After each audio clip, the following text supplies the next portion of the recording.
So when the Constitution says no religious test shall ever be used as a qualification to any office or public trust under the United States, that phrase in the Constitution means what to you? It means just what it says. There shouldn't be a religious test. There's no requirement that a person has a religion at all. It may have been on your program, Chris, that a few weeks ago we talked about Pete Stark, an avowed atheist. My point that day, and I'll say it again, I'd rather have a person serving in Congress who's an avowed atheist, who's honest about it, than a person who tries to pretend he's a Christian when he doesn't live like it and he's filled with hate and venom and anger toward people. Right. That's hardly consistent with the Christian gospel.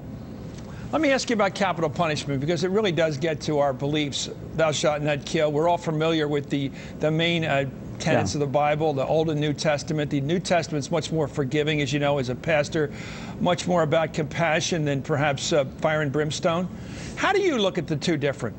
I mean, do you look at, when you talked last night, someone asked you a good question, I thought, how does your religion affect your view of public policy on capital punishment? And you had a very funny line. It was very funny. Jesus was smart enough never to run for office, but you are.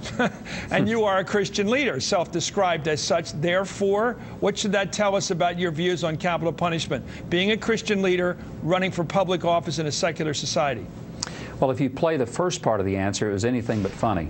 Because in the first part of that answer, Chris, what I mentioned was that I'd carried out the death penalty more than any governor in my state. And I pointed out that no one else on that stage had ever done what I had done, and that's actually have to carry out the death penalty. I mentioned that it was the toughest decision I ever made as a governor because it was the only decision that was irrevocable.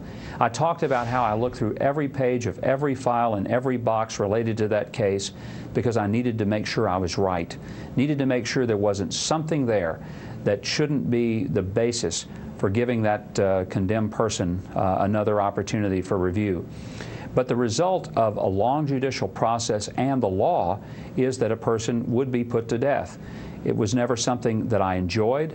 It was never something that I took lightly. It was a heavy responsibility. So there was anything but levity when it came to that issue with me.